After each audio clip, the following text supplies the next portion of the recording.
Come on.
Good evening, everybody, and welcome to the Block 9 Podcast Live Lounge.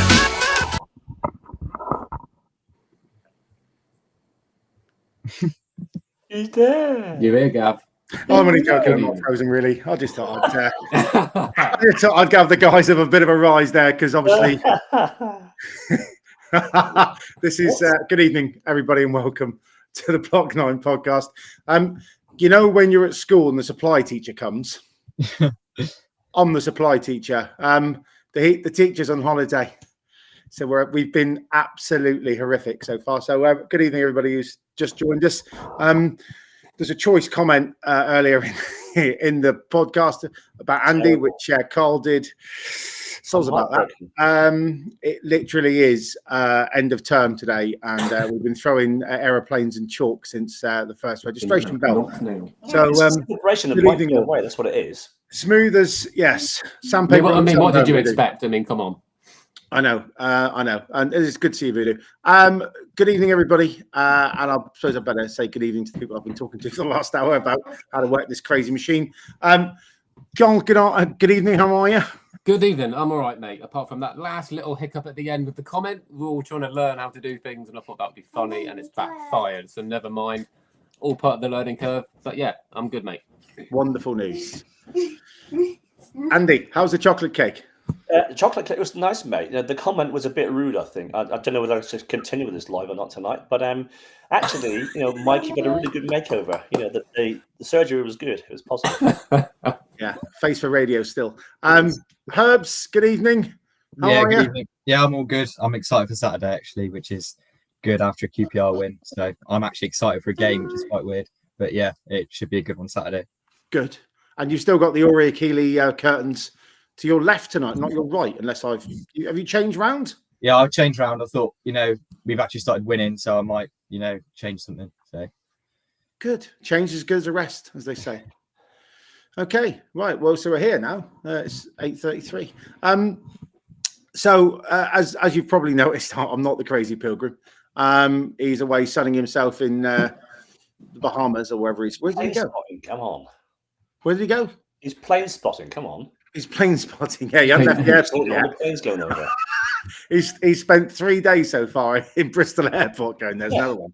There's another one. I've seen some photographs. He is somewhere, the Bahamas or somewhere. So he's having a well-earned rest. So unfortunately, you've got the reprobates running the show tonight, as you've probably already guessed.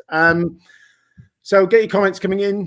It'd be nice. It's been a mixed week with a interesting result on Saturday, but a very positive one on Tuesday night for those that were in the 10,885 that came through the door. Evening, Steve. We had a 2-0 down. Everyone at halftime thought, here we go again. And then we miraculously won 3-2. So we'll come on to that a bit later. And we're all got mild optimism about Saturday away at Lincoln, which is, again, another interesting emotion to have, having some optimism about watching Argyle play. So there we are, chaps. So we've prepared a little deck for this evening, which again will be as smooth as silk. Thanks, Voodoo. This was done at breakneck speed after a day of budgeting, which is nice. Not for my business, for someone else's, but there we are. And Carl, thankfully, knows what he's broadly doing after having a 10-second. And a bit of the brain fart at the end there. I just got too excited. Well, that'll go soon anyway. Can you get the messages? Yeah, just a few more comments in, guys, and then it'll disappear off the screen. Cheers. I can forgive the comment, to be fair, Carl. Oh dear. Anyway, hope you enjoy the cake. Anyway, this evening we're basically going to cover the game on Saturday. The game on Tuesday rather against QPR. We covered the game on Saturday. So game against QPR. On Tuesday, we're going to cover a preview of Lincoln City. On Saturday, we're going to cover the press conference from earlier today from our dear friend and leader, Tom Cleverley. And then we're going to discuss the interesting statement that was read out or that was put out by the club earlier around staff abuse, I suppose, if you like. And within all that, we're obviously going to pull some highlights of some good things like our academy players coming in on a cup tie and shining like beacons that they are. So that is about that. So we'll start off as we immediately go on slide 2. News update from the press conference for those who haven't seen it. I think it's definitely on Argo TV, but I think it might will also be. Is it chaps on? Is it on YouTube already? I'm not sure. Okay, I believe it is. it was a good watch. Cornell Suture's English hasn't got much better. That's the only thing I got out of the first half of it. But, there we go. So the illustrious striker update. We have a bid in for one. It's a second bid. We've had no news back on the bid. That was what was mentioned by Tom earlier. I do feel genuinely sorry for him because he's the man thrust out, a bit like me tonight, in the middle of the stage with the spotlight and said, perform, monkey, when there's some bad news to share, which isn't great. Carl, your thoughts on the ongoing saga that is our number 9 replacement? Well, I suppose we should have put / centre back as well, shouldn't we? Because we're both massively key positions. I'll probably even say a centre back's probably more pressing than a striker at the moment. Especially if Aseni carries on his form from Tuesday, and obviously Peppel's fit now as well. So yeah, I'll say a centre back's more pressing, but yeah, it's going to probably drag on into the last week, as Tom has predicted. We'll probably see a lot more movement with loans as well in Premier League clubs, allowing people to leave on loan. So it's annoying, but it was expected. It's the same old answers, which you can't give any more than that because that's only the information you can share. So whoever it will be. I still don't know if him coming out saying it's going to excite the City's going to come back and bite us on the bum. It probably will. If it isn't Al Hamadi, then yeah, I can't think of anyone else that's going to get us excited. So yeah, time will tell. I think the big problem is that the transfer market, even at the best of times, is such a movable feast. One day it's X, the next day it's Y, you end up with Z. That by making statements like we've put a great bid in for someone and it's going to excite everybody, it may have been on that day, but that door might have closed and we might have been on to another one the day after. So I think that's the danger of that type of statement. I thought he played his cards a lot more closer to his chest today than he did in previous presses, which was good. Andy, any thoughts on centre backs coming in? Have you got a view? I said the guy from Bristol City that I heard about, Roberts. Yeah, I'd heard he was coming in, but again, once you get a name out there, as we found out with the previous sort of transfer interest, they soon go somewhere else. So it's very much you've got to keep your cards close to your chest and not give any hints of who we're bringing in. I think this happened twice, 2-3 times this season, this pre-season, where we've got players in we didn't even know were coming in. So yeah, I think Mr. Cleverley's got to keep his hands or his cards close to his chest, really, and hopefully we can get this guy in. Who's to say we won't? But yeah, strikers. But I heard through one of my contacts that he was actually in the building when Tom said we'll have someone in by the weekend. He had come down, he had done the business, he had been measured up for his kit, he had been introduced to his teammates, and then he got a phone call saying, "Back you come, Nobby. We've had a knock, so not yet." And then he spent the last 2 games on the bench unused, which is frustrating. It's frustrating, it's very frustrating because we want to get these players in ASAP.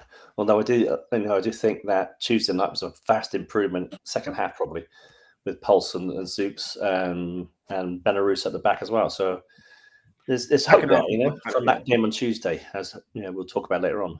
Yeah.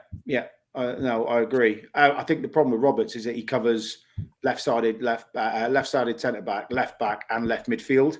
Therefore, a bit like us, you kind of want your utility players in and around your bench, because if he sits on the bench on Saturday and covers 3 positions, he's done half a job, hasn't he, for his current team? So I think that's probably the reason why he's not been bench. Wasn't helpful either on Tuesday, was it?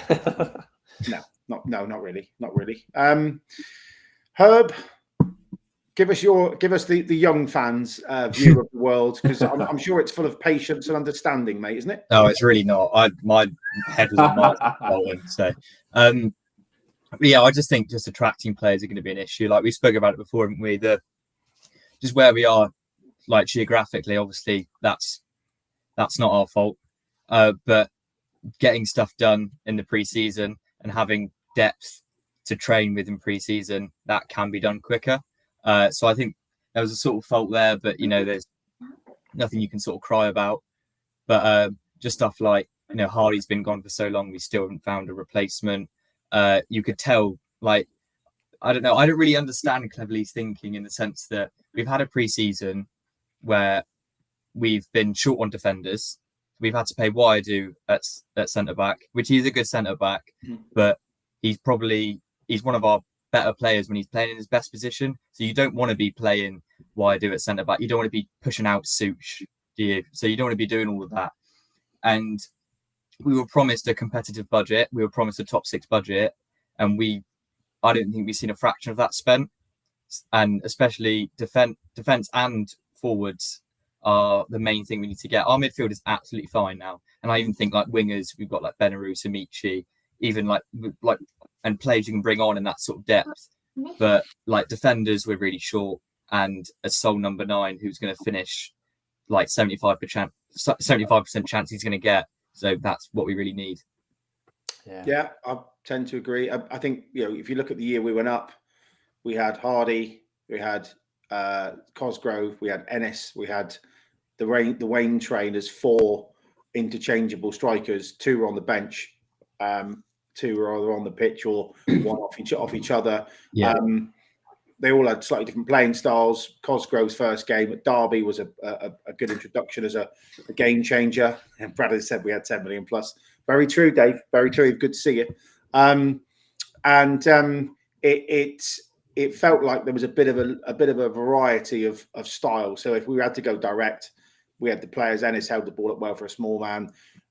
Cosgrove, when he had a bit of wind blow him off the ball, but held the ball up for a big man. You had Hardy who could run in behind. Yeah. And Wayne is a bit of a that's better. Well done, Cole. I'm still Wayne learning. is a bit of a mixture of those two.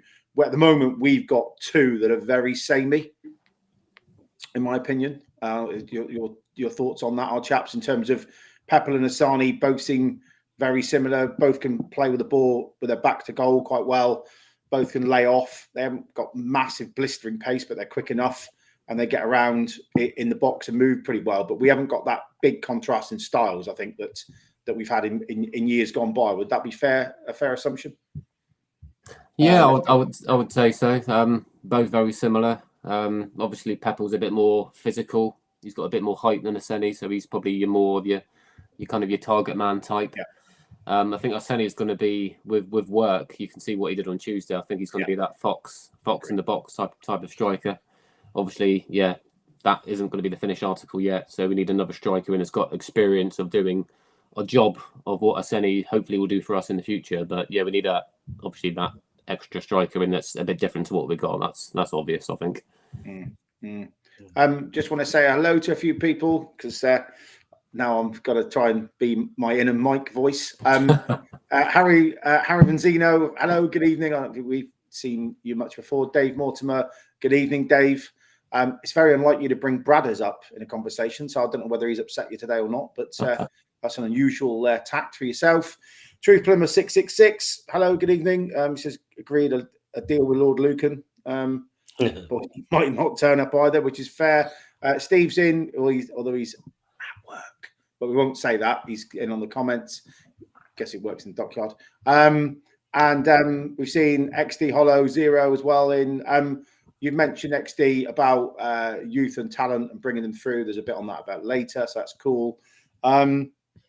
Alex Head, good evening. 6'2" target man and a 5'9" pacey winger. 6'2", I'd have a 6'7", but that would be just my preference. But a winger would be good too. I agree.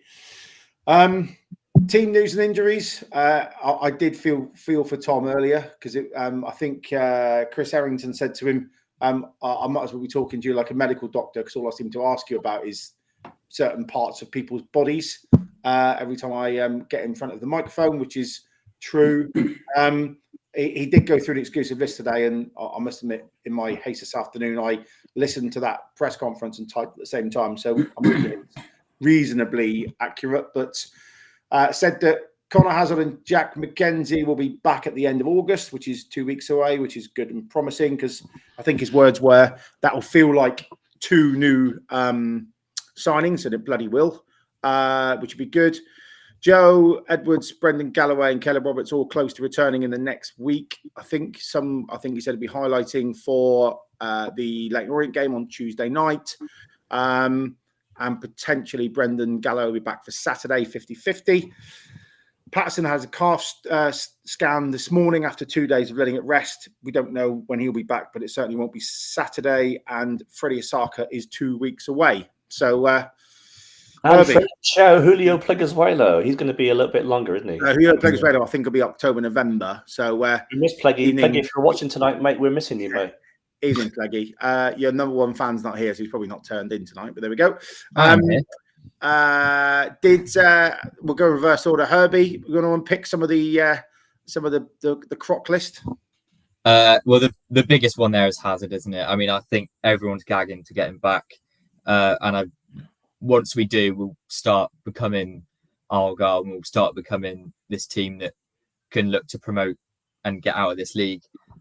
Mackenzie, I've not really seen much of him. I only little bits in pre-season, but from the reputation he's got, I feel like he's just going to be good. And I do think we are lacking very much on, because I know you say he goes forward, Gav, but a lot of the time for Aberdeen, was it Aberdeen you played for? I think it was. Mackenzie, he was strong defensively, and on one-on-one situations, it was really tough to get past him. Yeah, agreed. But yeah, and also he can, give that sort of support to Mumba. But we spoke about this before as well.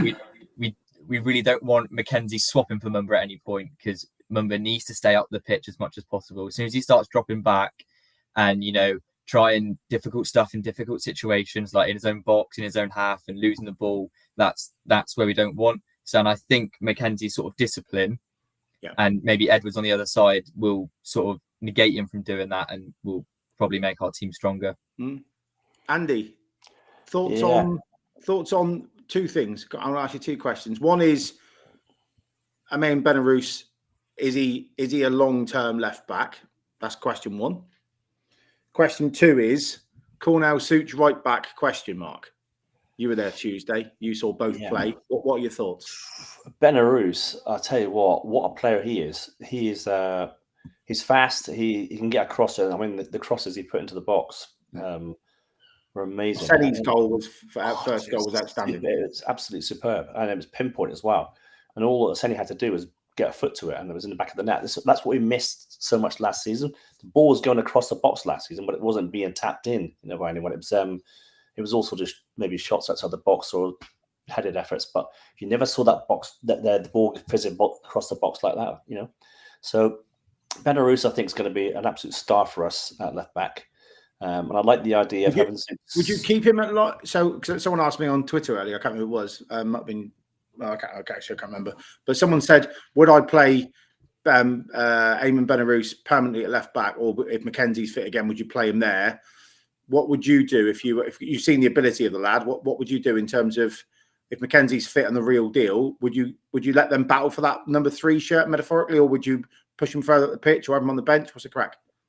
I'd keep Benarous at left back, and I'm not sure whether Mackenzie can play in a centre back role. But if he can, then it's a win-win, isn't it? Because we've got two good players there, or as you say, chomp at the bit for that number 3 shirt. I reckon that Benarous is, well, from what I've seen, he's mustard. If we can keep him fit, and he's had 2 knee operations and stuff for cruciate ligament and other issues, but he seems to be over that now. And if we can keep him fit this season, he'll be a really great player for us. No doubt about that whatsoever. With regards to Cornell Zooks, I think he plays better in the back 3. So whether your question was having him on the right, yeah? Yeah, so Cornell at right back. What's your thoughts? Yeah, I mean he played well there, but I think he'd play better as a part of a 3 at the back. So like we had last season, we had Zooks there, we had Pleggy and either Katic or Talierov. So I think he plays better there. I mean, we can try him there if he's good enough to go there, because I think our friend what's it called 22. He's out again, isn't he? Galloway. Oh, Mr. Galloway, yeah. Sorry, I'll get my worms mixed up there. Yeah, Galloway's out injured again. So, is it going to be a space for him? He might be back for Saturday, though. I think it's only a precautionary knock. I don't think it's anything major. So maybe it's not major, but it's like we've just got the season back again, but he's out. He's already out injured. He's a bit of a sick note, sadly. So yeah, I mean, we could try him there. He did look good there. I think this team's calling out to be a back three, isn't it? Really? Do you think? Yeah. I don't think Galloway is as strong at fullback as he is at centre back. I don't think Such is as strong at fullback as he is at centre back. And if once we have Pleggy back, and Steve just said there, Mackenzie can play centre back. If you've got centre backs of Mackenzie, Pleggy, and Such to hold a certain person's hand, I won't say who, but if they've got a back line of that, then I think that's stronger. And then you can play Benarouz further up as left mid, and then I just think you imagine sort of Benarouz at left back, and then you've got Mumba on the left wing as well. Those two together potentially could run rings around defenses. Yeah. So, Carl, your thoughts on midfield? So Caleb Roberts is close to coming back. Brendan Wordy was Herbie very, very articulately put earlier that is playing in the back four. Brendan and Herb, you've obviously done well on your exams. What would you do in terms of that midfield lineup? I think Ibrahim and Boateng did very well on Tuesday night. I think they both impressed pretty well. So what's your thoughts on that midfield lineup? Because we've got four good, strong players now, if you include Caleb Roberts in that too. I think I'll keep it as it was Tuesday night. I think Ibrahim and Boateng are a very decent partnership. I'm glad Boateng's started the season off well. He seems, against Barnsley, I thought he was okay. Obviously, most people at Bolton were pretty poor. And then into the QPR game, I thought he really took his chance, really shone. Maybe, obviously, the opposition probably were obviously on the younger side, so it's probably a little bit easier for him to have the ball for longer periods and kind of direct play a bit more than he would in a League One game. But I thought he was impressive. Ibrahim again was solid.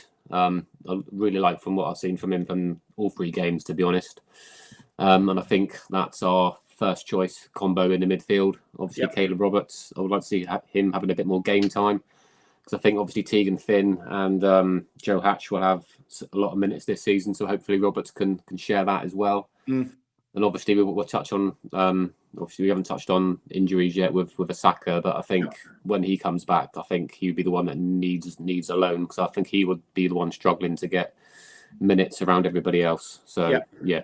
You've took the words right out of my very dear mouth.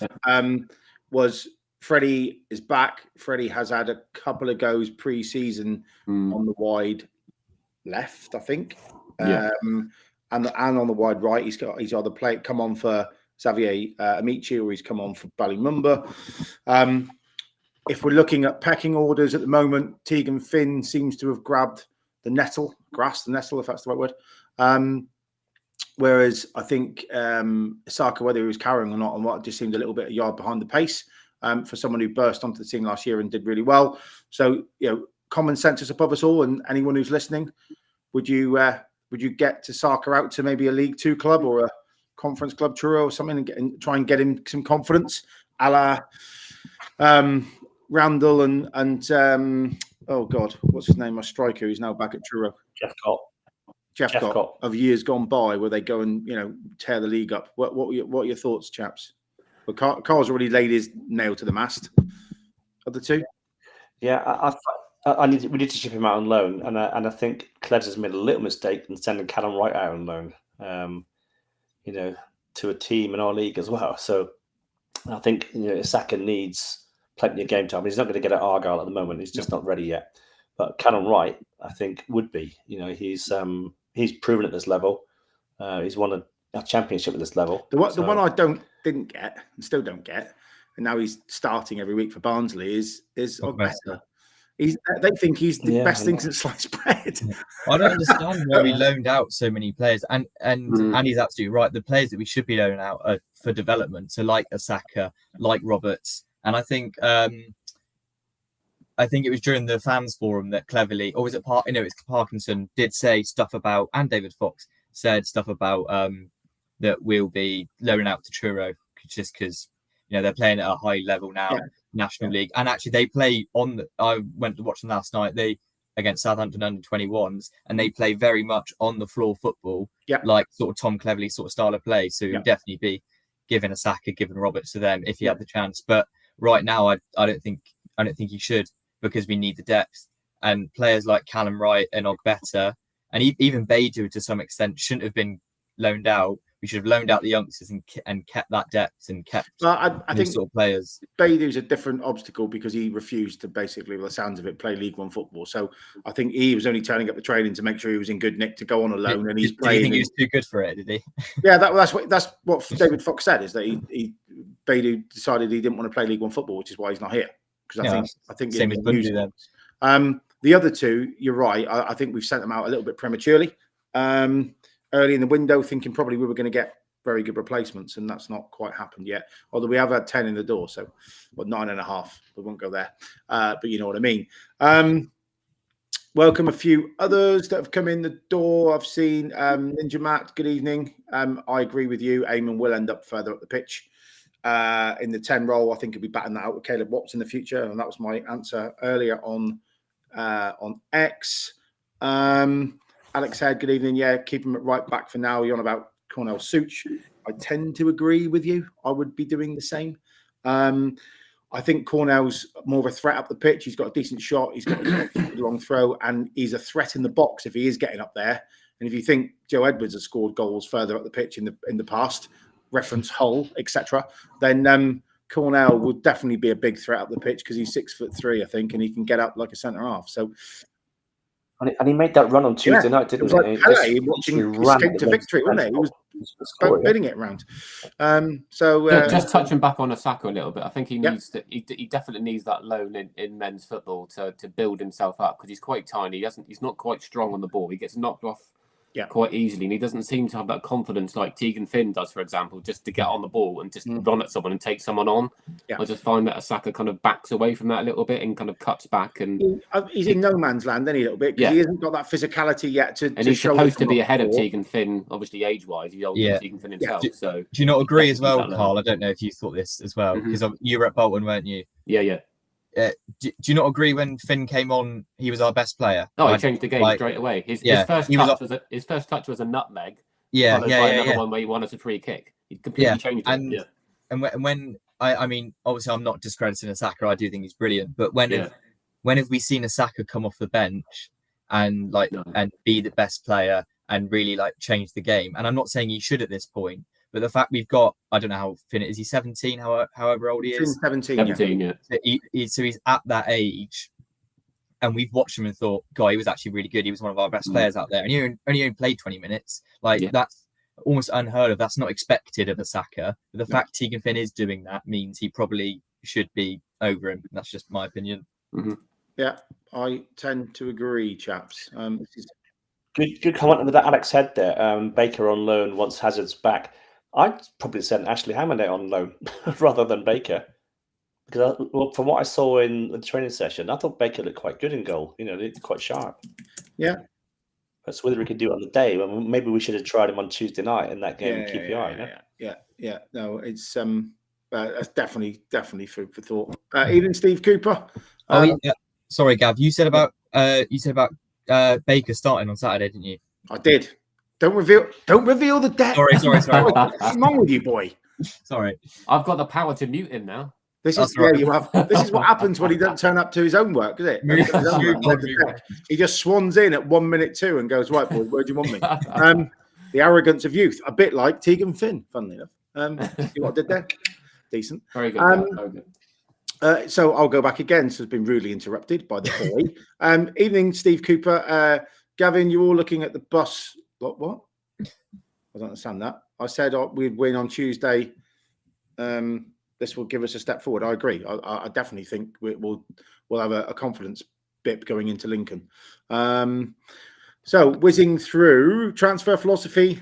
I didn't buy this line, but I've obviously wrote it because I was listening to it as I typed. Transfer philosophy. So we're in no man's land at the minute. Lots of work done early in the window, and then loads done in the last week. We're kind of in the twixt and between bit. This makes it difficult. And then he wouldn't comment on defender recruitment, but it's unlikely anyone will be in before Saturday. Carl, are you buying any of this no man's land nonsense? It's hard to know what to believe at the moment, isn't it? it's just frustrating for him. It's probably frustrating for Tom Randall and David Fox and the fans. We're all frustrated. It just seems to be a little bit of a different approach now. When it was, it was location and financial wasn't really much of an issue. Now it's kind of both are an issue, which I don't know whether that's because we're not putting up the money or clubs are just seeing us now as being desperate, as Tom has now said, and clubs are wanting more money.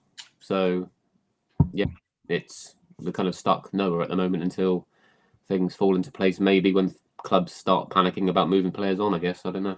Yeah, that is also very true. I just think you put your foot down, don't you? One thing I will say is in the defence of the team, I was having this discussion yesterday. The Premier League sides will name their 25 squad members, I imagine, tonight or tomorrow for their season up and coming. That will then sort the wheat from the chaff, and there will be some fringe players in the Premier League that are thinking, oh, now I'm going to have to go away on loan because I've not been named in the 25. That should then open the door, and yet, even if it's not direct to us, it could mean that some of the Championship sides get them and we get some of the Championship players. So that will start to get the market moving again. However, I think it's been desperately slow. And someone said on X earlier, I don't know if you're listening tonight. If you are, then tell me who you are. But about having either Randall or Fox on the press conference every Thursday to give a slight recruitment update, because it does feel that poor Tom Cleverley's been wheeled out, and the opening question from every journalist is, when are we signing a 9? When are we signing a centre-back? Any news on this? Any news on that? And or just having a staff profile on Tom Randall, because we've heard literally nothing from him at all. I know Jimmy Dickinson didn't have much time with the press or interviews, but at least he was out there talking. And, when he used to give updates during the summer and at the end of windows.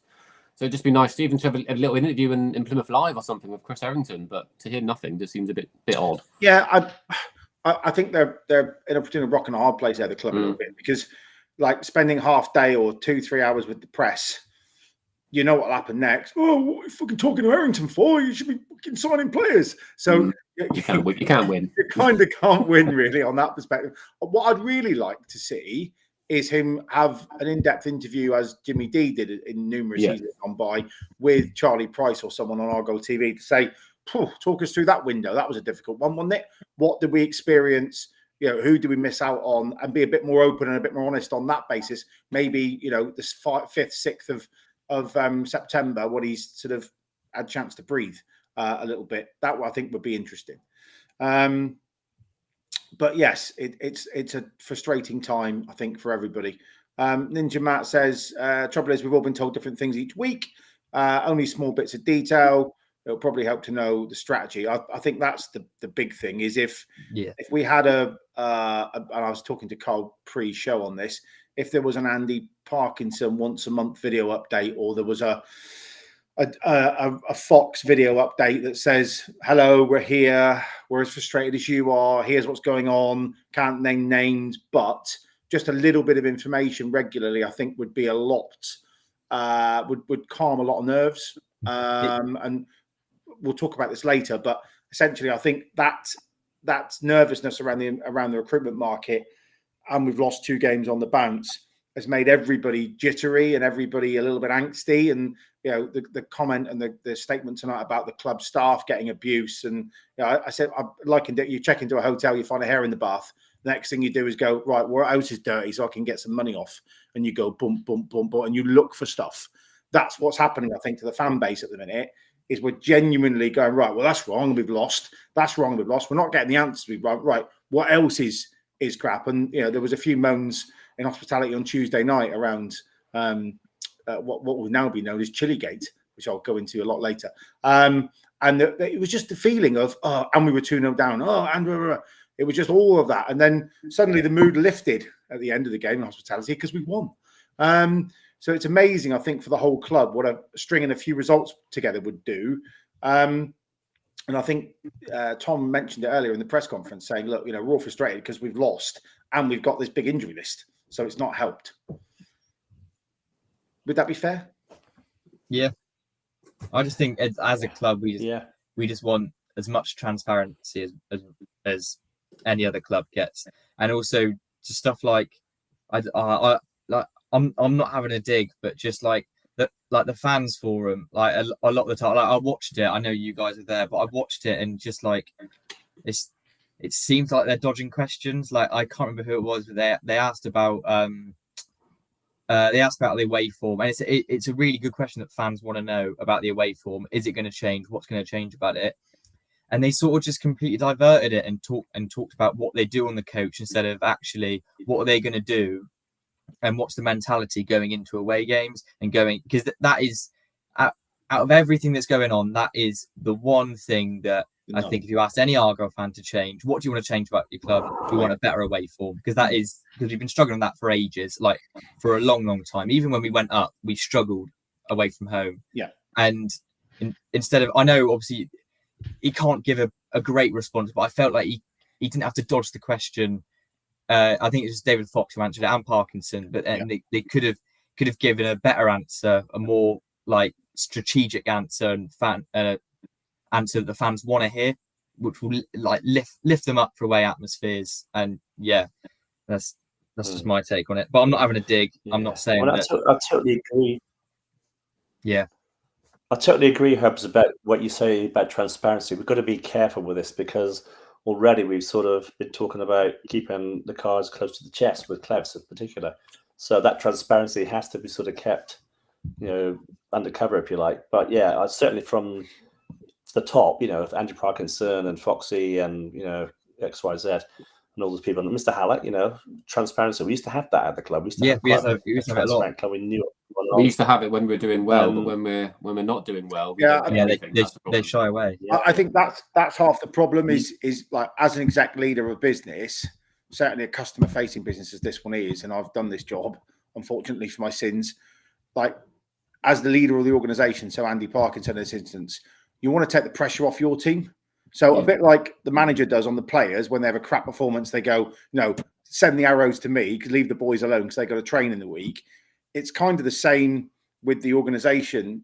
Andy should be stepping up. I know he's not a natural communicator to the press and he's not a natural talker. He's a great strategist and his record is unrivaled, 5 to 30 million of revenue. You can't argue with that at all.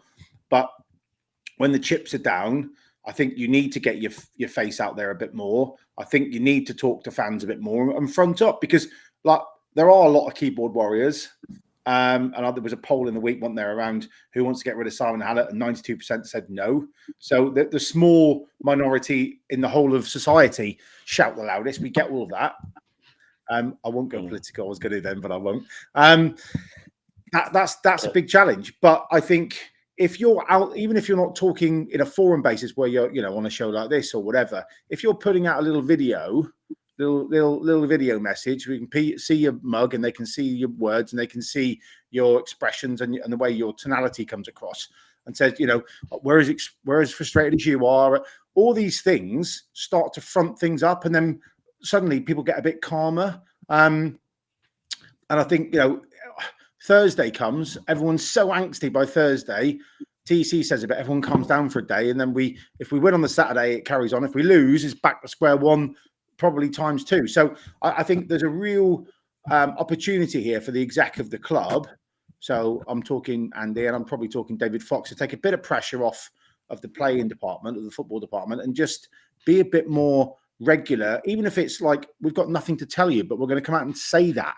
That I think would be a good use of time and comms for the fan base to hear, rather than nothing, because then you get you only sing when you're winning, don't you, exec? When it's going well, you're all there for everybody, and you can't get them off Argo TV.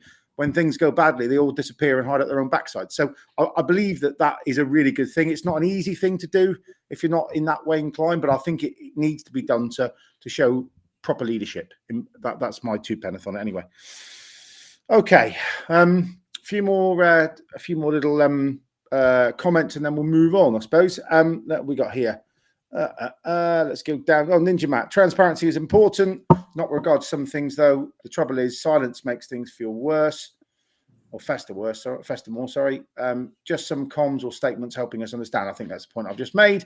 Steve Cooper, nice to see Clevs. Really enjoyed when we got our first win. I'm sure he'll push us forward. Also, good pod guys. sod the fireworks. Oh yeah, I forgot it was fireworks tonight. They'll be on in a minute, won't they? 20 minutes. It'll be boom, boom, boom outside. Marcus, good evening, Marcus. Good to see you, mate. We're only transparent as a club when successful. That's the problem, and I think that's probably what we've just kind of said at the end of that. So yeah, keep your comments coming. Next slide. Now I do feel like the Prime Minister. You'll be touching on Tegan Finn a little bit on the end of that. Oh yeah, well, yeah, he comes a bit later, but yeah, we can do. So just the last bit of the presser, academy prospects. Tegan Finn, season was an important part of the squad, not just an academy player. Key part of it. Same with Hatch. They've both either been in or travelled on every squad so far. Fantastic. They both earned it. I don't think we've given enough airtime, and maybe we need 1 minute or so. Let's give it to the youngster because we're probably a little bit older than these guys, but not much. Joe Hatch, what's your thoughts on him? We've done Tegan Finn to death, but Joe Hatch, did you thought he played well Tuesday? Yeah, he played right, didn't he? Oh, well done. Yeah, he did well. Jesus, wept. All right, wasn't he? I don't know. I thought he was all right. I don't know anything else you want me to say. I was mainly looking at Tegan Finn, to be honest. Okay.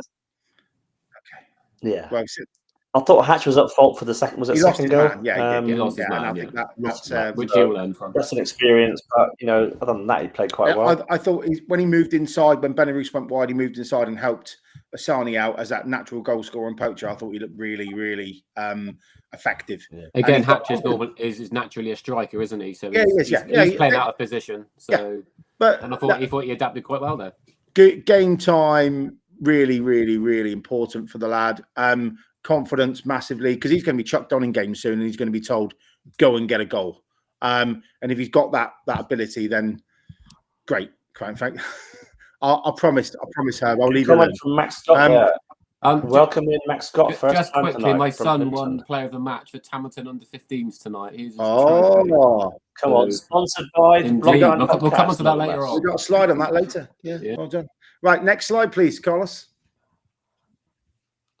So, analysis QPR. It's as if we've wrote these, isn't it, in order. So, 4-2-3-1. I don't know in our group. So, I think Mike was saying, we're playing three at the back. No, we're not. We're never playing three at the back. I don't know if anyone else saw that or whether it's just Mike. I think you reverted to it. Well, going forward, I put this on a slide. I probably should have put this in actually as next slide, but I didn't run out of time. But if you think about when we've got possession, Such and Benarus both go up the pitch and invert, and Boateng hangs back until they play kind of a back three. When we're in defence, we do genuinely play 4-2-3-1. So I think the formation was the same. Well done, Carl's son from Ninja Matt. Thank you, Ninja Matt. It's very kind. So I thought the formation was strong. We were super organised and slick on the ball, and I thought the one thing that was different. You boys can talk in a minute, but I think one of the differences, maybe one of you can pick this up: speed of ball. So across the turf, I think Bolton, we were really sluggish in our passing, so our passing wasn't at pace, which meant that half a second to a second gave the defence a bit more time to readjust. When you're the ball in triangles, certainly in front of me in the Upper Mayflower, second half was so quick. Oh, by the way, what club comes to our goal and make us attack the Devonport first half?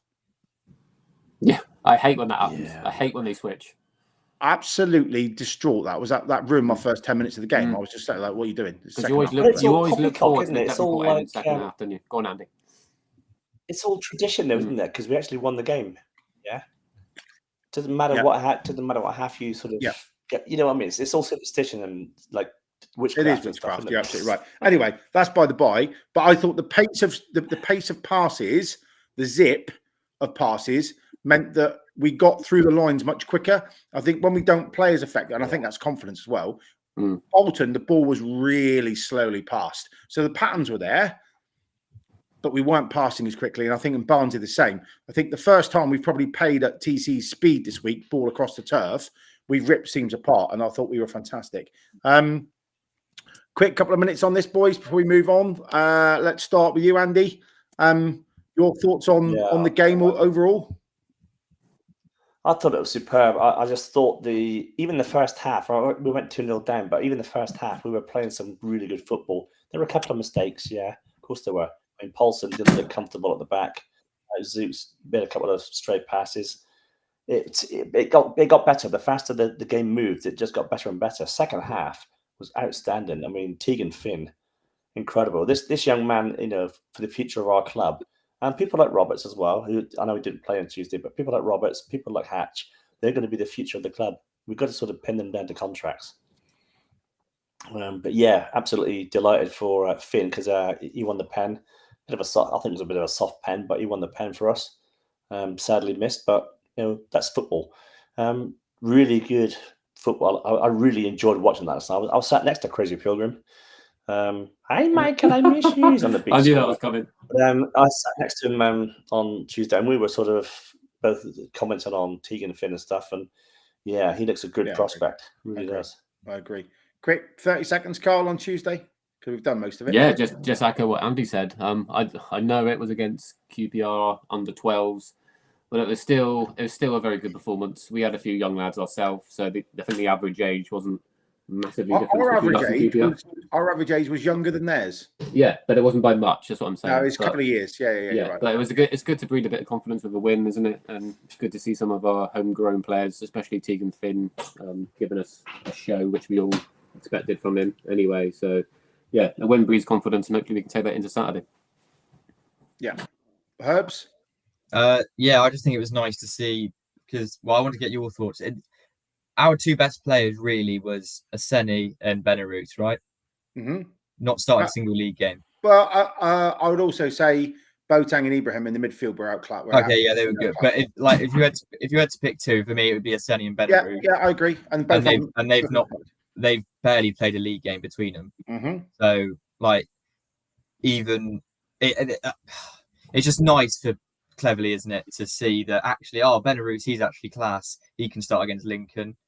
And, Aseni, for me, I'd put Aseni over Peppel for next week. I might be going on again to the next slide, sorry. Yeah, it's all right. You just keep stealing the thunder, mate. It's all good. But, I think he should start over Peppel against Lincoln. Agree. PFC King, good evening. Good to see you back. Harry Vancino, the Payson Agency of Play Tuesday night was brilliant, intense, and calculated with purpose. Spot on, Gav. I only read that because it said spot on, Gav. Thanks for that, Harry. It's not often I get praised on this show. Yeah, I'll just keep showing your comments, Gav. It's fine. Yeah, thanks, mate. I appreciate that. It's all good. Next slide, please. Next slide, please. Match detail. So here we go. So we've moved from the past to the future. Yeah. Really amazing, organised. It's like the production on this show, you just can't buy it. I'll just stick back to the future over again, isn't it? I've got a DeLorean outside. Right, so we're obviously 3:00 Saturday, 16th of August at the NLER Stadium in Lincoln. Herbs, you're going, aren't you? I am, yeah.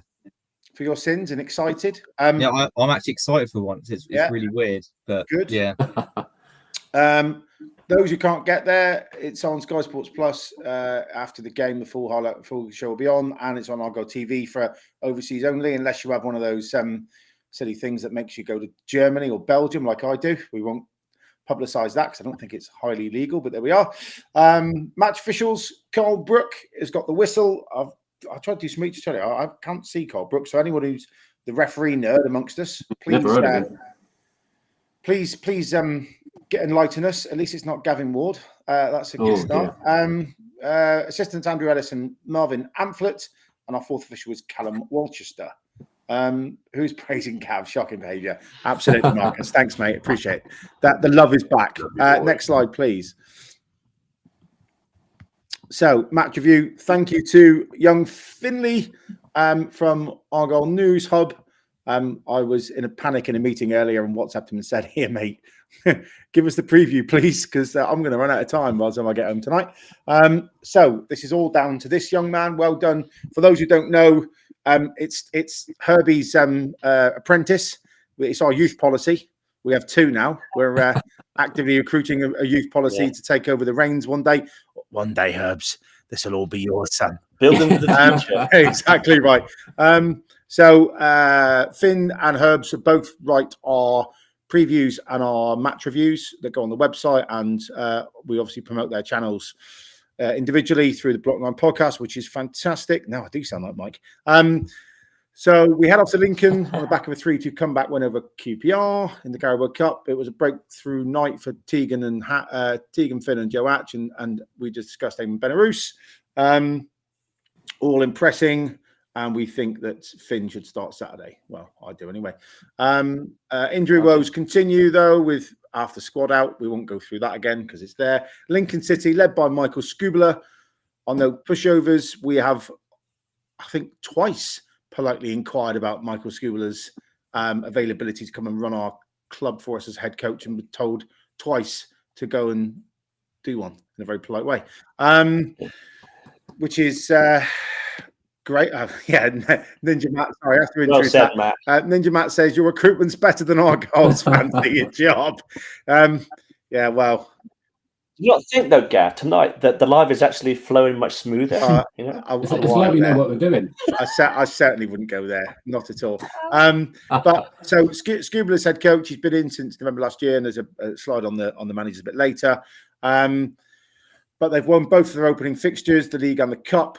I thought they lost the first one, actually, but no, never mind. With Rico, Hackett, Fairchild, and Conor McGrandles combining well in attack. And they've got an old man up front as well, Mr. Collins, who we'll touch on in a minute. The home form is strong, and they're unbeaten in the last 4 home meetings against Argyle. So we go with lots of confidence, Herb, don't we?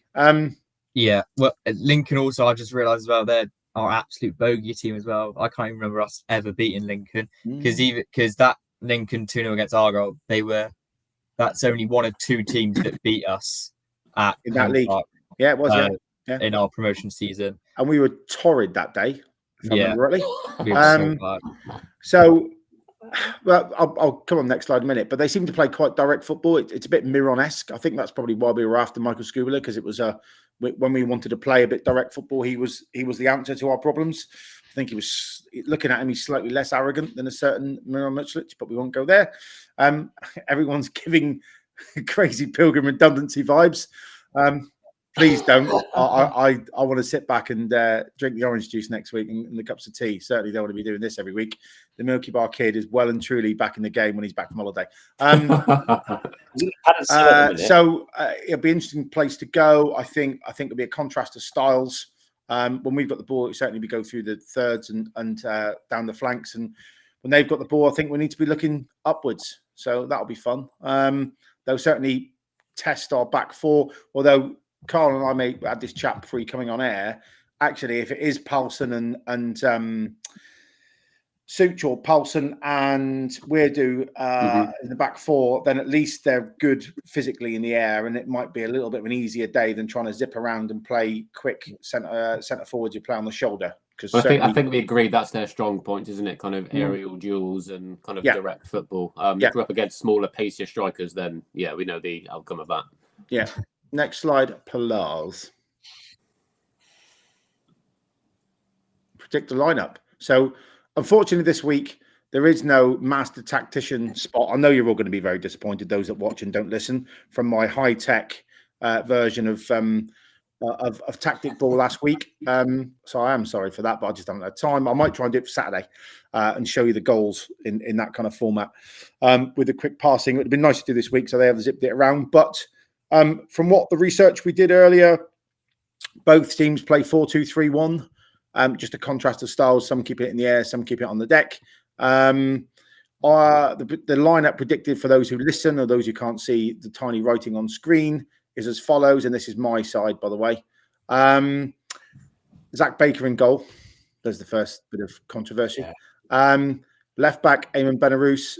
2 centre backs in Brendan Galloway on the left. Brackets if fit, and on the right side, Brendan Weirdo, right back of Cornell Such, 2 holding midfielders, which is a little less controversial, of Bradley Ibrahim and Maliki Boateng. In the 10 slot, Caleb Watts, wide left, Ballymumba, wide right, Tegan Finn, and in 9, Owen Asani. So that's what the team I picked earlier. Anyway, I think we mostly agree with all that between us all. I reckon. If you Absolutely. Zach Baker, If you look at the absolutely. bench, Give then him a though, shout. by the way, I put McCormick on the junior on the bench as well in my Twitter squad. Just quickly before we move on, can Yeah. what's his name? Amici play on the other side or not? Yeah, he can play both sides. Yeah. So is that not an option? Having Finn and No, Amici? it is. I just thought Belarus and Mumba would have been. I just meant week. like in general. I think that could be. In general, yeah, he can play both sides. He can play anywhere across those three. Actually, Yeah. I think he'd be good in the middle because I think he'd spot a pass and he'd also be able to get his left wand out and attack the goal a bit better. Because I'm still not 100% sure on Barley Mumba, you know, like end product wise and how many chances he creates. I think Amici maybe is worth a shot on that left side. If you want Tegan Finn on the right, I think that could be quite interesting. Yeah, I wouldn't disagree with that. What is nice though, right? Yeah. First time is there's actually conversations around selection. Yeah. It's not they're the 11 that are fit off your pop and whoever's left sit on the bench.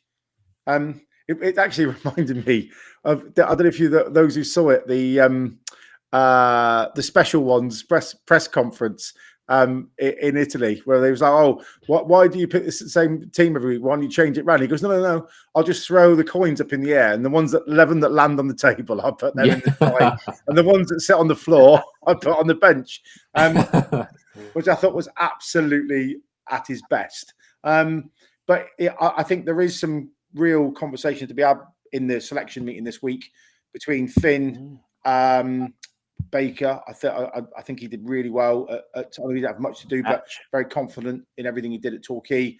The left side, so Amici or Mumba or Finn, it's 2 of 3. I think that's a really interesting conversation.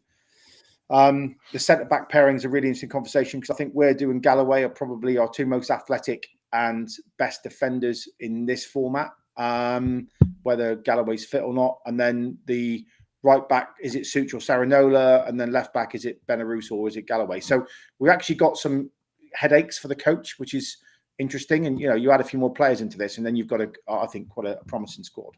Yeah. I'll tell you what, Gav, those pesky kids, right? The Tegan Finn and people like that, they're posing problems for Mr. Cleverley, aren't they? They're posing real problems for him because they had such a good game on Tuesday night that they're ready for selection. I think they're ready to go in and have a go at this. Yeah? I agree. And look, I think it's really...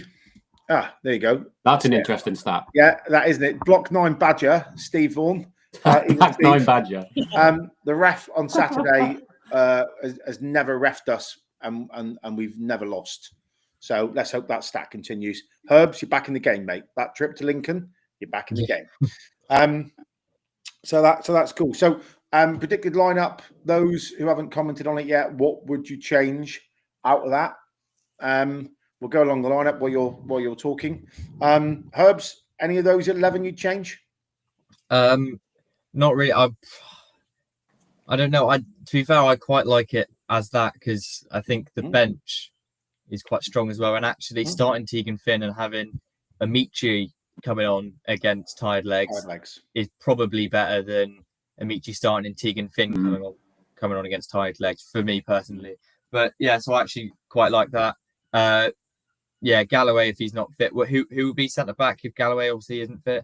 Paulson play on the right. Why do and to be fair, that was the back 4 when we played QPR, wasn't it? Yeah, it was. Yeah. And yeah, I mean I know we conceded 2, but they were probably Hammond conceded 2. Yeah, exactly. Yeah. And we swapped that. I don't think you can give him too much stick for the second. No, not the first one. I think the first one was a tricky one. I think the second he's definitely at fault for. The second one definitely. He was he needs to come off his line. Yeah. And the first one he can't do anything about. Can he? He saved it, and the players just just tapped it in. But the second one, he should come across and command his box. And that was the problem at Bolton as well, wasn't it? So, again, it's communication. It's like Barnsley. It's just communicate to each other. Give a shout, keep us ball or whatever, or head it out, or whatever. You always see like the best back 4s of across history have always had really strong, dominating keepers. Like the probably most famous back 4 would be the Arsenal back 4, and then you had Seaman behind them, who was just a rock. And there's always fucking one in there, Jesus. David Seaman, for those who are listening and not seeing smutty faces all over their screen, but. When you've got confidence in your keeper, even if you are Steve Bold and Tony Adams, you kind of work in a different way. I think when you haven't got confidence, and there was about 35 minutes in, Saranola got absolutely was on toast, wasn't it? Was it Saranola or second half? No, first half. Someone got done. Oh, it was the home game, wasn't it? Bolton, where it's come over the top. And Saranola's like, are you coming or not? And he's like froze like Bambi in the headlights. And in the end, Saranola got himself out of trouble and got the ball back up the pitch. But yeah, just basics. If you've got that keeper behind you with that confidence, who's shouting, who's commanding, who's playing as your sweeper, it just gives everybody a lift. And if you're not, you're kind of back to, is he coming, isn't he? And that's when, the goal against home against Barnsley, where Such heads it in the back of thingy. You're just worried all the time about getting the ball away. So I agree with that. Ninja Matt. Can someone let the club know they've left the lights on tonight? Don't want to lose out on Almeida because of the British gas bill. Well, I'm budgeting for a hotel. I've seen the gas prices per unit. I'm not saying it's absolutely astronomical. So you're right there. Ninja Matt, if you're there, mate, just break in and turn them off. It's no drama. It'll be all right. The alarm will go off, but that'll be fine. Someone will come up. Next slide. So if we've all agreed on that one, are we? Yeah, I think so. Go on, Andy. Good bench. Yeah, I mean, Zach Baker, you got to start with Zach Baker. Otherwise, how's the kid going to learn? There's no good saying, let's get him out on loan. Or we could put him out on loan, yes, but I think he might be a better keeper than Hammond. I don't know. He may not be, but until we see him in action, who's to know? I mean, we had Michael Cooper coming and making his debut one game and having a blinder and going on to have a good career. I was thinking about this earlier. If you think over the ages, we've had Dungy for those of an age. We've had Nichols for those of an age. We had Alan Miller. Arsenal. Reece Wilmot was a little bit older, but Alan Miller was very young. Michael Cooper was very young. And there's one more. I thought Matt Macy. Let's not mention Matt Macy. God, no, let's not mention Matt Macy. No. But those 4 or 5 keepers all came through, all got really early starts playing for the club and actually went on a good careers. I don't see Matt Baker being any different to any of those, I have to say. You've got to start him somewhere. Dean says, sorry, I'll stick it back up. Dean says, Hammer will have 2 games max to improve, I believe. I don't see TC having much more patience. The problem is, Dean, after those 2 games, only one before potentially Hazard's back anyway. So, I feel for Hammond. I really do feel for Hammond because I think there is a keeper in there somewhere. I just don't know where it is at the minute. He doesn't command his box like Hazard. He's a good shot stopper. He's just got no strategic awareness of where his box is or what the team seems to want to do in and out of possession, and it just makes everyone nervous, including. Which begs the question: how did he end up at Fulham? What did a Premier League club see in him to take him on? Stockdale, Stockdale's it makes that's right. The defence look even worse as well. Because a lot of times at Bolton, I don't know if you noticed this, Paul, but a ball would come over and Sorinola would let it bounce 2 or 3 times because you think Ashby Hammond's going to come out and claim it. Instead, he's having to turn around in his own box because Hammond's licking his goalpost instead of coming out and claiming the ball. Licking his goalpost. Herbie's on one tonight. But just stuff like that, and it makes Sorinola look bad if he loses that ball. Whereas actually, it's Hammond that needs to get off his goal line and claim it and command his area more. Yeah, and you say he doesn't command the area like Hazard does. He didn't command the area like any goalkeeper does. All goalkeepers need. The only one I would say who's similar is oh God, what's his name? Is it Rich at Wrexham now? Callum Burton. Burton. So he was another one where I was like, come on, man, come out. Demand your play. Oh, too late. But he was a good keeper. He's a good keeper. Yeah, I think Hammond's a good shot stopper, and I think his distribution's first class. I have to say, he pinged some diag balls on Saturday, right, and Tuesday night, right to feet. Can't argue with that. It's just the basics of that, and we have a very experienced goalkeeping coach who should probably be in his ear every day, going, right, today we're going to work on your positional awareness and commanding your box. Hazard was like that at the start as well, though, wasn't he? He was very much on his line, didn't come and claim crosses. Because it might be just a confidence thing, just being in a new team with a completely new defence. Yeah, he might, I mean, when Hazard's back, he's undoubtedly going back in the team, and Ashby Hammond's just nowhere to be seen. But To be fair to Hammond, you've got to have a decent defence in front of you, and we had Paulson playing at centre back last week against Barnsley. You didn't feel you were confident. But it's quid pro quo. That is works both ways, because if you've got a confident keeper, then the ball's in the air. Mine, you just step out of the way and let it bounce over you, and the keeper collects it. When there's no communication, you coming? Aren't you coming? Am I heading this away? Am I heading it wide? Once you have that half second of indecision, you're on toast.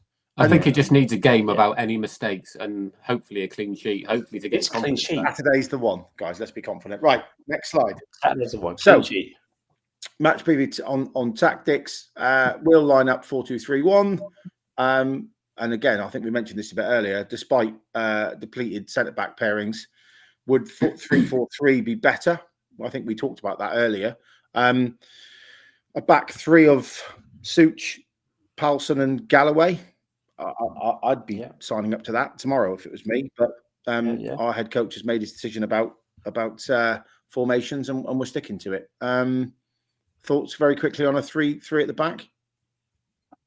I'd go for it. I really would. I think we reverted to that on Tuesday night, and I think that's why we won the game, because we became less easy to break down at the back, and it gave Belarus more freedom to go but then forward. Where would you play? Would you play Ballymumba as left wing back, or would you play him up there and you'd play Belarus at the left wing back? I'd have Belarus left wing back, and then Mumba up, and then Saranola on the right side. I mean, that double bag of pace. I mean, if Belarus wants to go on a run, then Mumba can drop back into that position and cover. No, get home and throw some darts, says XD Hollow. Yes. He's seen that young kid. What's his name? Who's made all the money? Littler. And eating his kebabs. Anyway, move on. He's got big holes in the back of his wall. Exactly right. Yeah, he ain't that good. Yeah, they're all in the ones as well. And he's looking as well. So tactical approach, as we saw on Tuesday, playing through the thirds down the flanks with high ball speed. I mentioned that earlier, was effective with Belarus and Such, all over and underlapping on the wide attacking players. I think that's been I really like the way TC plays football, because you don't know which way you're going to go. When Amici's got the ball, is he going to go to the line and cut in and hit off his right peg, or is he going to cut in on the left side? If he cuts in on his left, you know damn well that the right back's bombing on down the right hand side, and if he goes right, then you've got Saranola, as it's been, or Such cutting on the left. So you've got lots of options in that little triangle on that corner to try and tease out a place where Asani or Peppel or whoever it is, and Bally at the back post coming in to collect those sort of crosses that have got fizz. So I really like that whole way of football. I thought earlier in the season, or last couple of games, we were only going to do that on the right hand side because we have. It seems like Edwards has done it and Saranola's done it, but actually playing Belarus there, it's massively improved that, and then he's gone bombing down the left, so we can do it both sides by the looks of it, which is, I think, a really good position to be in. So I was very happy with that effectiveness and ball pace. They've learnt now on Tuesday night, if you keep that ball pace up, you'll rip through Lincoln's defence, because I think they've got a lot of bigger, more naturally untricky players. So hopefully we can move them forward very quickly. Phil Tor says Hammond, Galloway, Paulson, Edworthy, Soranola, Isaka, Boateng, new JB, now not fit for purpose in League One. Really? Boateng? I read it as that as well. That's a bit confusing. No. Yeah. Okay. Yeah, Phil, come back in, mate, and tell us. Just clarify that comment. Yeah, because I would say Boateng's had great start. I'd say Saranola's been good when he's come on. I don't think Galloway's done much wrong considering he's playing out of position. Anyway, we'll move on. Shoes up if you love cleverly. Interesting, says Finn. Stand-up performers for Saturday. Obviously, we've gone Tegan Finn, Eamon Belarus, Malachy Boateng. I thought he had a great game on Tuesday night, by the way. Won a lot of ball, made a lot of break up in play, and got the ball forward quickly and out wide quickly. And Owen Asani were standout players, and I think we've discussed them to death. So we shall move on, Carl. I think he's just saying those players he's mentioned in that comment are no longer fit for purpose in League One, which is a bit of an odd take, especially with Edwards, game of opinions, Carl. And Boateng. But yeah, we respect everyone's opinion, of course. We do. So summary, we've talked all about all those things, I think. Well, the only thing I would say is the mentality actually on there. So after setbacks remain an issue, but in terms of mentality, when you go one down, however, I think we've turned the corner on that one. And it felt like Tuesday night they came right out like a bull at a gate in the second half. And I think the difference is from the previous two games, we came out and got the early goal, didn't we, within 3 or 4 minutes, and that set us up. And then within 6 or 7 minutes, we were level pegging. Then I think it was a matter of if, not when. That's got to give the squad, hasn't it, a real boost in terms of their mentality going in Saturday. If you go one down, you can push on and win 2-1 like we did when we were last in League One. Yeah. That win, it was a confidence boost for us because the fans got on top of it. It was good to see 3 goals for the first time this season. It was absolutely fantastic to see that in a league match, in a cup match against the top. I say top, a sort of championship side, right? And hats off to the players. I thought they all did very well, and it just gave that good feeling coming out of the ground. That smiles were back on faces. You're walking down the road with a bit of a skip in your step, saying you've just gone past the championship club, and agreed. Let's just hope that mentality sort of extends. If we do go one down, we don't start seeing the bottom lips go and people start kicking the deck, because 2-0 down on Tuesday night, I thought their body language second half and their urgency and pace of ball was outstanding. I think we already mentioned that. Okay, go on, next slide. Manager comparison. So we do these every week. So a bit more in depth on Michael Skubala. Started off and rose through the ranks at futsal, which is interesting for those who didn't know that. Then became a youth coach and was at the Leeds Academy. And then I think he might have had 1 or 2 games at Leeds in between managers, Carl and I were saying earlier. I believe so, yeah. And then named the Lincoln boss in November 2023 when they were in the doo-doo. Had a massive early impact, a bit Miron-esque really, and they finished 11th in that season. Very data-driven and is known for some great set-piece work to outsmart opponents, and that's my only concern about Saturday, is we've conceded a set-piece in every game so far. So I hope that Messrs, whoever plays in the back four, Wiradu, Galloway, Paulson, etc., Such I've had lots of defensive set piece drills. I've got a feeling we're going to see lots of crosses being lumped in towards our goalkeeper. Sadly, hopefully he's on top of his game. Well, you don't have to be a tactical genius, do you? And have a UEFA A license to work out, test our keeper with high crosses and watch him get rooted to the spot. So we know what's coming. Unless you've got Hammond and goal. Well, we need, our centre halves need to get, and I think whoever we play at centre half, they're happier with that, considering what we did last season. There was a lot of lumping, and when we had Katic and who do we have? Katic and Maxi and Pleggy, all the boys there took absolute hammerings, and they did really, really well. But yeah, Ninja Matt, good set piece work. FFS. I won't conclude what those words are, but everybody knows. So that's my worry. But I think Tom's starting to put his real slant on the squad. I think that playing style, as I've mentioned on Tuesday night, was much better pace of ball. So we're aiming for our first league win of the season in a place that's a bogey side. But yeah, as everyone said, fresh new squad. They haven't played many of them at Lincoln before, if any. I think it'd only be Mumba, Galloway,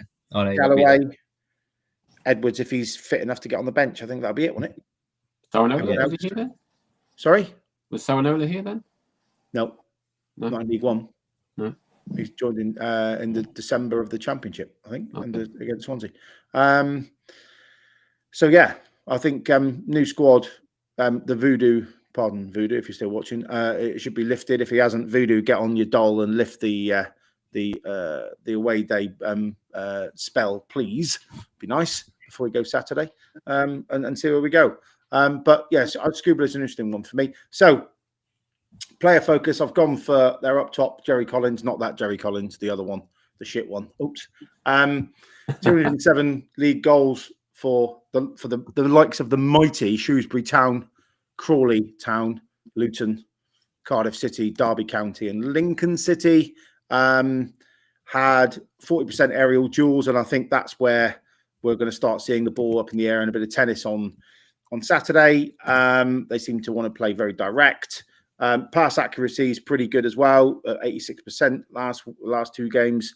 And shots on goal, I haven't actually seen him register a shot on goal yet, so I'll just filled that in with 200 senior goals at senior level. He scored 207 goals in the Championship and League One. So he knows where the onion bag is, by doesn't he? We should be buying him, shouldn't we? No, Get he's bidding for him. about 330 years old. Older than you, then. Just and for us, I've gone Owen Asani. Why not? Why not? Excelled in the 9 position against QPR. Got 2 goals, 7 shots. Right, 2 goals, and the best stat on here for me: 2.21 xG for one player. I know, Now, mental, isn't it? we'd have all given our left dangly last year for a team 2.21 xG at times. To have that for one player, I thought was outstanding. Let's go around the town. So Herbs, Asani, right to get the talisman label for Saturday. Definitely, I think he should definitely play and start. He might even play both, and we might just try and 4-4-2 Lincoln. But I don't know. But he is a definite start. But like how good he was at QPR was ridiculous. A real poacher in the box. Benarouz put some great crosses into him, and he was just sort of there every single time in the right area. Movement. Yeah, he's a proper poacher, and that's probably what we missed. And I have to admit I was quite wrong about him when we signed him. I was like, oh, seems quite a nothing signing, but actually, like for development, and he is only going to get better. And from what I've seen already, he's definitely got the potential to be really good.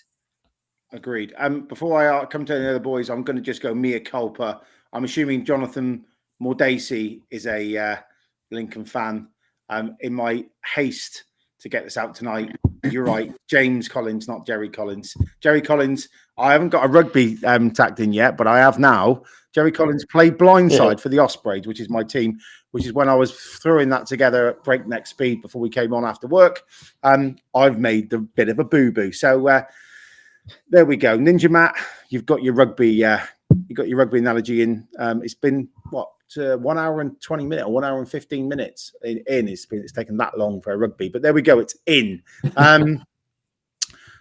Quick 30 seconds, guys, on Asani as being the talisman on Saturday. Do you think he'll start, and do you think he deserves that? Yeah, definitely. But for me, he does deserve to start because he's bagged 2 goals on his debut. He's got height in his sort of locker as well, which could pose well for set pieces at the back. You know, if we're getting balls coming into the box, then he's going to be the player to head the ball out. Maybe you don't know, but he's I like him. I really like him. Good, quick movement. If he gets fed the ball, from people like Benarouz and Caleb Watts, then we stand a chance of going up and getting a win. I think we can get results up there. Yeah, going back to what Herbie said about a 4-4-2, that could be quite interesting with him and Peppel up front, with Peppel holding the ball up and kind of link and play with him.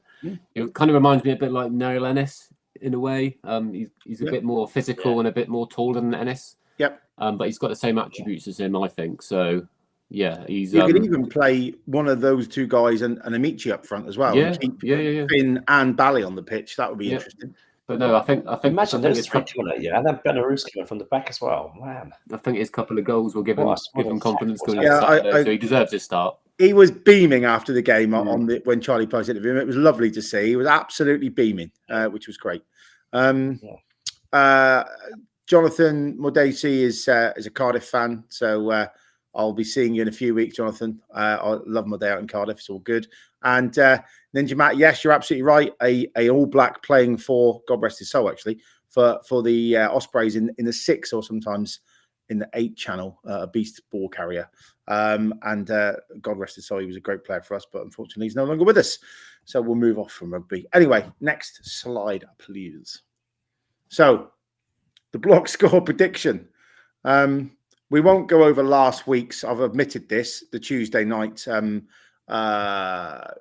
prediction league because, we haven't really amassed the numbers because we've been too busy.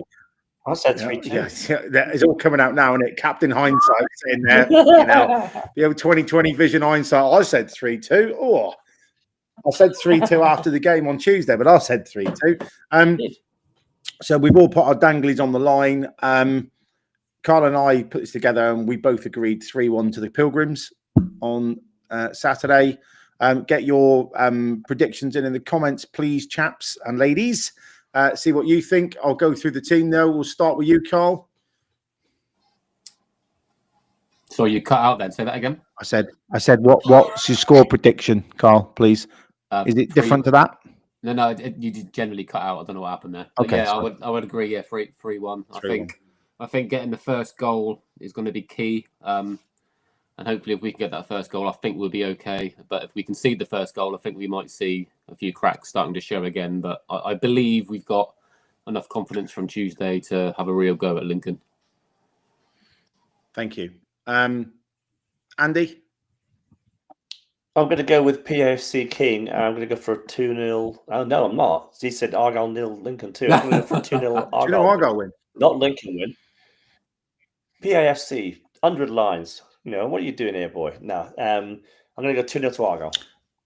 Herbs? Not Lincoln. I'm going to go 4-3. 4-3. Goal 4-3. fest. Oh, wow. I think we'll concede 3 set pieces, but score 4.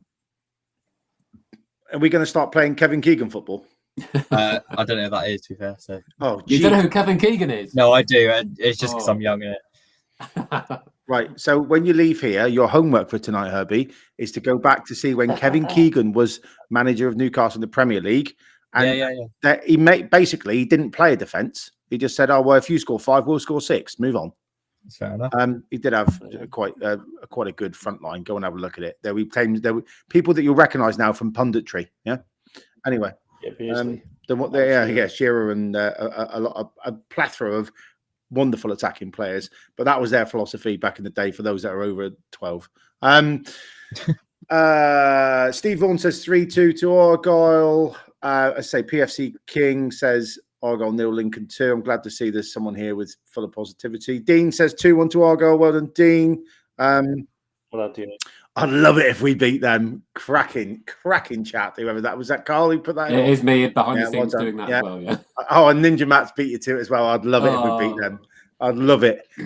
That's another quote, Herbs, that you have to go and I have get. seen that. I have seen that. Oh, you have seen that one. Right, okay, fine. That Just was on jogged his TikTok. memory there. Yeah. When he said that, there was no such thing as TikTok, but we'll all move on. Yes. So we've got there. One of the things that we're. Oh, hang on. PFC King, have faith, man. We'll win 2-1. Promise. Want a bet, mate? Oh dear. Stephen Cooper's now challenging his PAFC fans to have a bet on the scenario, which is interesting. Okay, we just want to finish off 5 minutes. I put this up as behind the green curtain. See what I did there? Oh, GT says Argyle win 2-1. Thank you, GT. We were talking about the sort of general frustrations around the club and how people have at one time or another had a moan with the club, and that's extended from the A relegation, then change of head coach, and then not enough transfer window action, and then losing 2 games, and then we sort of sat talking, and Carl and I this afternoon before we come on air, and we're talking about like not just the playing department, but actually the operations department, the administration of the club. And as we stand today, we believe, because there's not been communications to the contrary, that we still don't have a head of finance, despite our dearly departed head of finance now being the chief exec officer of Bolton Wanderers. I'm sure that was a nice reunion on Saturday a couple of weeks ago. And we don't have a head of commercial at the moment either. Sam left last year, who replaced a good friend of mine, James Greenacre. If you're listening, James, good evening. And therefore, there is no 2 key heads of department in the business at the moment, which then made us think, actually, without a head of finance, the transfer challenges. So if we are going to spend above budget, or if we are going to move budget around from A to B, and Ninja Matt will know this, being an accountant. So please chop in when you fancy. How do those challenges get met? Is that then a Andy Parkinson overseeing the finance position about transfers? We're just wondering whether this whole thing is not as joined up as it should be. And in years gone by, we've had a good Dave Ray's been there for quite some time. He's a good head of finance. We've had no dramas. We had Jimmy Dickinson, good head of recruitment. All the cogs were turning in the right direction. Now we've got lack of commercial acumen. We've had a number of sponsors not renew this year. We know that.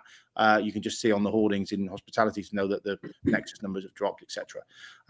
Is there something behind the curtain that's not quite right? Don't know what. So goes on to the third slide. Is it coincidence or is it concern? So while eyesight departments are common, having them all together leave, that kind of warrants a bit of attention to me, that you've had two heads of department leave it. Say it might be a coincidence, but they haven't been replaced. And who's making those decisions day in, day out, because everyone's got their own job to do. Are they having to do two jobs? Is all of this a symptom of why we are not as reactive in the recruitment market as we could have been? Because we've got the right people in the recruitment department, but you also need the finance to finance it, right? So if that head of finance, if the head of commercial is saying, I've got another sponsor for X hundreds of thousands of pounds, blah blah blah, then the money's in, the budget's there, it's set. If you've got a head of finance knocking around, then you can make decisions, can't you, strategically, to say, well, we're not going to spend that, but we're going to spend this, or we're going to take money out of the transfer pot in January and we're going to put it in to the now pot. What's everyone's thoughts on that? So I'll start with you, Herb. Go on. What, just about background staff in general? Yeah. So do you think that's a bit of a symptom of us? Is the symptom of this the transfer saga going on because we haven't got the key people back of house doing the accountancy and the commercial winning the business coming in? With those parts missing, is that stalling the process, do you think, or is that definitely? I mean, it could be that. It's from the outside, from the inside looking in. No, from the outside looking in. What it seems like is there's multiple reasons. There's like so many variables that are going wrong, and we just can't seem to get anything over the line. So the fact we don't have a head of finance, and the fact that I think Ninja Matt said weeks ago we were going to announce one, and we haven't. Just stuff like that just keeps us weighing, keeps us thinking, and then when we don't get it, fans go into meltdown. And like it's just expected. It happens with any football club that if you're promised something and you don't get it, fans are reactionary. It's a reactionary sport, and people do emotive. Yeah. But yeah, so it's probably a multitude of reasons that not having a head of finance, people not wanting to come down to Argyle signing wise, the fact we've had a shit start to the league, just all these multiple reasons are probably reasons why we're not getting the players that we think we should be getting. In my little sort of world, we call these CNEs, critical non-essentials. So it's not like if you were doing a RACI model, so responsible, accountable, informed, consulted. I'm not saying that the head of finance is responsible or even accountable for the transfer market, but they certainly are informed and they're consulted on them, and therefore, if there is we need to spend another $500,000 to get Burrell in, for example, then having a head of finance there, he can put that into his cash flow statement and put that into his P&L statement and work out and amortize the fee over a number of years. You can say, yes, we can do that, or no, we can't. Gav has a rating, RACY, not RACI, but rather not REY. But anyway, good work. It's not that racy, but that can happen. If there isn't a head of finance there, you're going to the number 2 in the finance department, and you're saying, "Oh, can we afford them?" Well, no, I'll just report the numbers. So all of this might be a reason for us not actually getting over the line and doing things as quickly as we possibly could be. That was kind of my point. Carl, opinion? Yeah, I don't think it's obviously obvious that because we haven't got a head of finance, we're struggling financially to recruit players. So it kind of links quite nicely together, doesn't it? I don't know if we've got anyone in the background, like we had like Stuart Webber, like working part-time for us before David Fox and Tom Randall came in. He was working as a consultancy. Is that a possible thing with the finance situation or not? Someone must be running it. According to the club, Stuart Webber's still on the end of the phone, right? So I think he's still. I think he might not be in the building, but I think he's still there on the fringes, giving moral support. But yeah, just Matt, if you're Ninja Matt, if you're in what as a finance person, would you be thinking that you need to be on the button, as it were, with the finance model to make sure we can amortize the fees over the right number of years, cash flow it adequately, except to give them that confidence to go and bid? Or do you think that the deal's done and it's off and running? So, different skill set, isn't it? Yeah, you're absolutely right. It is a different skill set deal. So yeah, I think that may be one of the reasons, and it was only just come to us this afternoon. Andy. I'm going to get controversial. I'm going to say a lot of the stuff that's been talked about on X is probably hearsay, right? Talking about losing money for Folkestone Park and all that. So they haven't got enough to complete the Folkestone Park thing. I mean, I don't know how true that is. I don't really want to know how true that is. What I want to know is that we've got a club that's sustainable, that can play football at home park, and what goes on behind the scenes. Yes, of course it's important, but as Marcus knows, he loves the infrastructure. You've just you've got to sort of stop listening to all the sort of tittle tattle and hearsay that sometimes goes on X, because everyone forms their own opinion and thinks they just think what they want, really, don't they? They think, there must be the crisis. Did you mean Harper's then, Andy, not Folkestone Park? Harper's and Folkestone, because they said they haven't got the financial clout to redevelop that site. Is that what Parkinson said? But that was something that came up on. That was something that came up on X, but I think that's been reworded and saying, no, we're 3 million over budgeted on that. So again, it's that hearsay. Well, it's fact. Again, if we had the regular updates from exactly. So we're all guessing. That's the problem. Nonsense to bed, wouldn't it? I remember from the forum, they're saying that like 80% of what you read on social media is nonsense in terms of the recruitment side. Well, it probably is for all of it, to be honest. But I think if there was those regular updates, video updates, whatever, I think that would give a lot of comfort to a lot of people. You're just filling in the cracks as a fan base, aren't you? Because we've got no news, so you have to fill that silence with something, and it happens. It's a narrative, isn't it? And some people choose to believe what's going on, what's not going on, and some people run off with their own narratives to suit their own. Sometimes their own likes on social media. It's as simple as that. But we'll see. But yeah, maybe we can pick this up again next week and see what's going on behind the scenes. But it'll be quite interesting to see if there is. I think Ninja Matt said that there was meant to be a head of finance appointed and was starting in a few days. I don't know what's happened there, but snail's pace is what I think what he put. But there we go. We shall always see. So yeah, let's have that one as a to be continued, shall we? So a bit like artist, Carl, do you want to take the screen, mate, and tell us what's going on in the world of our highlight sponsor?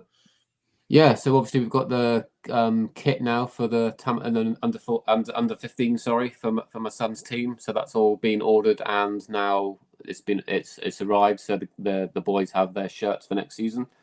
I believe the season kicks off in September. So yeah, kit looks smart, and yeah, we'll try and get some regular updates on when the season starts, and putting up some scores and putting something on the website. I think Mike mentioned last time he was here. So yeah, there'll be regular updates on that. Yeah, we'll have to have a Saturday night as well as our show. We'll have to have a little 2 minutes every week on the update of the score and who scored and where they are in the league table and stuff. That'd be exactly useful. Exactly that. Brilliant. Thank you very much. So final bits and pieces for us. So you've got the B team again on Saturday night. So we'll have to spend the Saturday evening putting together something for your entertainment, with Mike still being in the Bahamas or Bali or wherever he is. And padded cell, maybe. Yeah, we'll take the kids away. That happens, doesn't it? Let's be honest. So we will be live Saturday night at 8:30 p.m. in our regular Saturday night slot. For those who are travelling back on coaches, log in while you still get signal. That'll be handy. And then I have to do it, or else Michael absolutely brain me. New alert, new merch alert. So the new mug designs are ready to go, and they're ready on sale. I don't know if it's on the website yet. I haven't got time or inclination to check, but you can, which is block9.co.uk. The website's had a facelift, and I think the new game is imminently ready. Ninja Matt, for your perusal of. I think it's going to be similar to like a Mario and Luigi type. Go through the land and conquer all your League One foes. So that'll be interesting, I'm sure, for those that like computers, which isn't me. But there we go. Spread the word. Give us a follow. Give us a like. Tell your friends. We're on all the usual channels, yada, yada, yada. You can see them on the screen there. Instagram, X, YouTube, Blue Sky, which I keep forgetting about. I've got a content. I've never got it. We've got an account there, obviously, but it's quite a slow burner on Blue Sky these days. Yeah, we need Musk to do something really bad, and then there'll be a lot more migrating across. So that is kind of that tonight. I'll read out a few comments before we go, chaps. From randoms, Ninja Matt.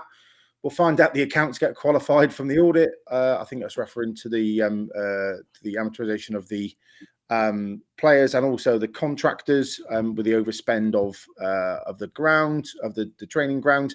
Steve Cooper, I think the agents are calling the shots at the moment. Soon they'll be putting their prices down. No panic, guys. I think you're right, actually, on that basis. I think everyone's going to be there or thereabouts until the window starts to slam shut in their face, and then all of a sudden they want to move because their client's not going to get any football in the next 12 months, which will be interesting.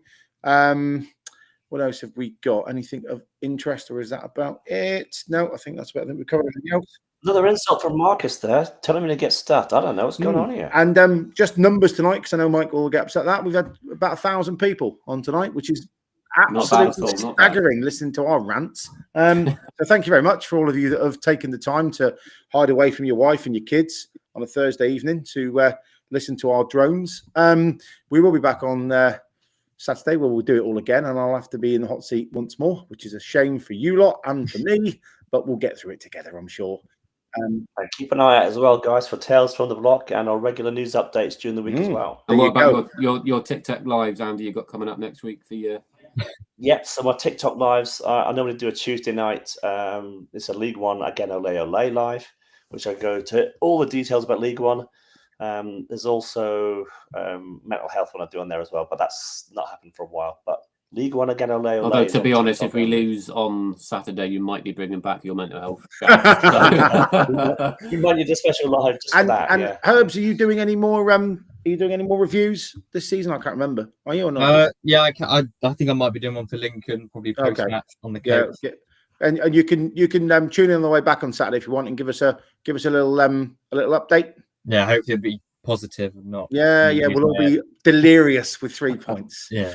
Right, gents, I've talked enough for anyone. Done very well. Thank you very much for everybody commenting in. It's been a joy to guide you through this morale of crap that we spout every week on Argyle. But there we go.